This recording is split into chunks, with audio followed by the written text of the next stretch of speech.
Okay, next we have Candice Lanius. She's a first-year PhD student in the Communications and Media Department, interested in remote political activism and hoping to pursue research on anonymity online. I thought that was cool. Oh, Just like to say. the 3-minute biography for a 5-minute speech. Makes complete sense. Oh, wrong mouse, yes. No. Oh, I should have put it forward. You said the space bar. Oh, it's the laptop. Hey, okay, there we go. Right. Hello, everyone. TLA, which stands for the 3-letter acronym, in case you noticed. I initially started wondering where this unfortunate linguistic pattern originated from. I'm personally not surprised that someone decided they enjoyed the lovely cadence that these tripart phrases make, and how smart you can sound when you can formulate and regurgitate these technical triplets with the best in your field.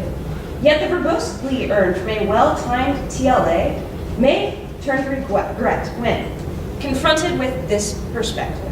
Up here we can actually see that slight cock of the head that only pets can exhibit when they are trying to pay attention to what you're saying, but they just don't get it. These three henceforth will be referred to as the adorable pugs, TAP, which is not to be confused with title page author, the citation format from NLA. If someone were to walk in right now, which I see someone just did, perfect timing, sir, they wouldn't get the rest of the joke for the next 4 minutes that I'm talking, because now we're insiders. You guys all have the same acronym that I have. So that's one of the intoxicating effects of having this sort of specific knowledge that we are learning through socialization here at RPI. Now I guess I have to tell a story or something, so here goes. I was a debater for 9 years. First with the NFL, which was not the National Football League, surprise. It was actually the National Forensics League. In undergrad, I then moved on to APTA, or the American Parliamentary Debate Association. I apologize for this momentary lapse into TAFLA, which is 3- and 4-letter acronyms. But then again, I am talking at RPI, and in front of a lot of HA students. Haha, I don't have to define those acronyms to you. But I digress. Back to my debate history. While I was embedded in such a competitive environment, I learned the pros and cons of TLAs. The shortened forms are useful and efficient, especially in an insular environment where friends, competitors, coaches, and judges all live, work, and compete in the exact same place. We're already in the know. We have our own vernacular composed of debate lingo. It's interspersed with terms earned from a liberal arts education, and we all tended to congregate in the Washington, D.C. professional spaces. Oh, I miss D.C., the real capital district. And I recall on one occasion, while walking home from class one day, I was hailed by a close friend, and he stopped and asked me where he was. I stopped and asked him where he was headed, and his response made perfect sense to me. Excuse me while I prepare my generic male voice.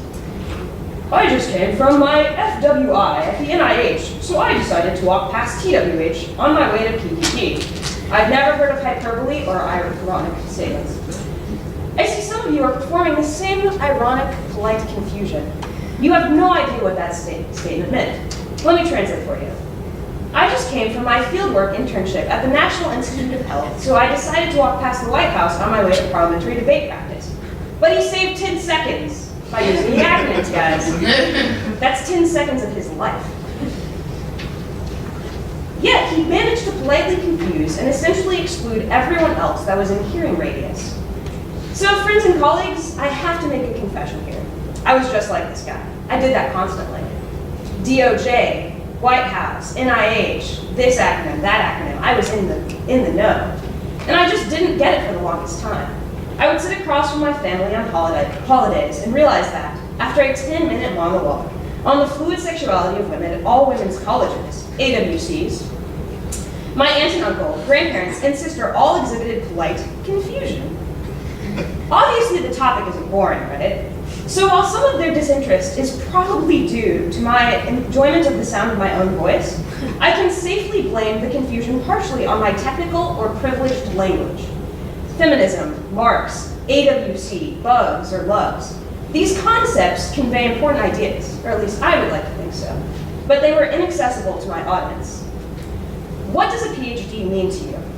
Besides a clever way to avoid the acronym DOP, The PhD, or Doctor of Philosophy, is one of the highest badges of knowledge we can receive today.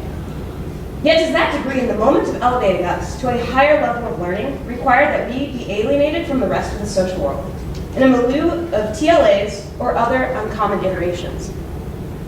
While these TAPs are obviously the cutest things you will see from the internet today, do we have to face these faces in our common day-to-day lives to get this emotional response to succeed? I believe that the answer is no. So the moral of the story that I had to learn through these experiences is that when we work, play, and live with the same group of people, it is easy to forget that particular language formations are highly specialized and contextualized knowledge, even alienating for some audiences. And it is absolutely necessary to perform an academic while we are here at RPI, engaged within this particular community. But I personally had to unlearn TLAs, or to rephrase. I had to relearn to be bilingual. I had to relearn to code switch when appropriate. I had to be empathic, empathetic. Not empathic, I can't read minds yet. I had to be empathetic to my audience and understand their needs.